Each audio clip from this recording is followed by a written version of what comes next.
جو حرف قل لفظ میں پوشیدہ تھی اب تک، اس دور میں شاید وہ حقیقت ہو نمودار۔ اور میں ابتدا میں کہہ چکا ہوں علامہ اقبال کی بات، میں ان کا ادنا طالب علم ہوں،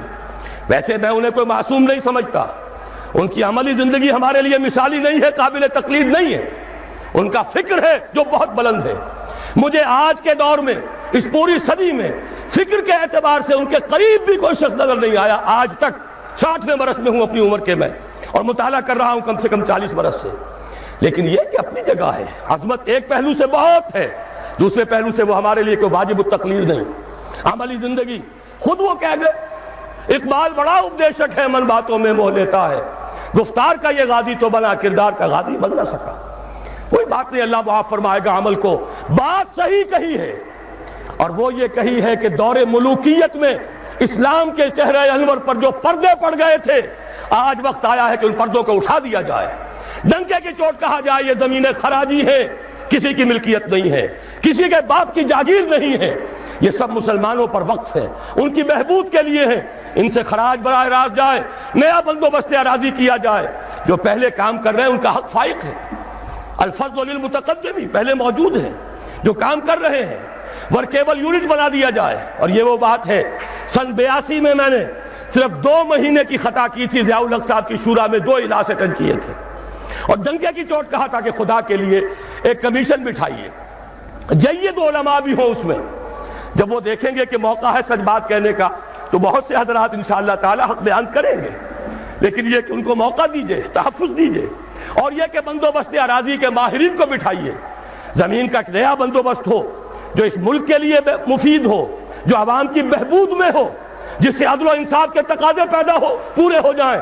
اور سارا ریونیو بیت المال کو، خزانے کو، اس لیے کہ خراج کی رقم ہر مصرف میں آ سکتی ہے، دفاعی مصرف میں آ سکتی ہے، انتظامی مصرفوں میں آ سکتی ہے، جبکہ عشر اور زکوٰۃ صرف مسلمانوں کی بہبود پر خرچ ہو سکتا ہے۔ لیکن خراج کا معاملہ یہ ہے کہ بہت سی چیزیں جس کے لیے ہمیں ٹیکسیشن کا سہارا لینا پڑتا ہے، وہ سب کے سب بھی ہم اس خراج کی رقم سے پورا کر سکیں گے۔ بہرحال یہ بڑا مشکل کام ہے، اس مشکل ہی کے لیے دعوت دینے کے لیے آپ کی خدمت میں حاضری ہوئی۔ مشکل کے بغیر دنیا میں کبھی کچھ نہیں ہوا، قربانی کے بغیر، کہیں اسے آپ توہین رسالت نہ سمجھ لیں، معاذ اللہ ثم معاذ اللہ، قربانی کے بغیر محمد الرسول اللہ والذین معہ، اگر کسی کو حق پہنچتا تھا کہ انہیں کوئی تکلیف نہ پہنچتی اور انقلاب آ جاتا تو وہ محمد تھے صلی اللہ علیہ وسلم، وہ حقدار محبوب رب العالمین سید الاولین والآخرین، ان کو حق پہنچ سکتا تھا۔ ان کے پاؤں میں صرف کانٹے نہیں چبھے،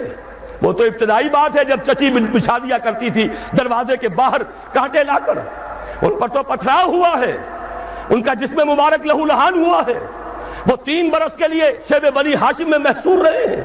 شدید ترین فاقے آئے ہیں، وہ 3 دن غار ثور میں چھپے ہوئے رہے ہیں،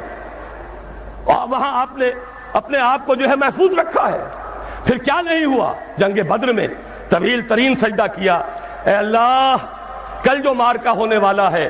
اگر کہیں یہ 313 میرے 15 برس کی کمائی اگر کہیں یہ کل ختم ہو گئی تو پھر قیامت تک تیرا نام لینے والا کوئی نہ ہوگا۔ حضرت ابو بکر تھے جو جھونپڑی کے باہر پہرا دے رہے تھے ننگی تلوار کے ساتھ، انہوں نے عرض کیا حسبک حسبک، حضور بس کیجئے بس کیجئے۔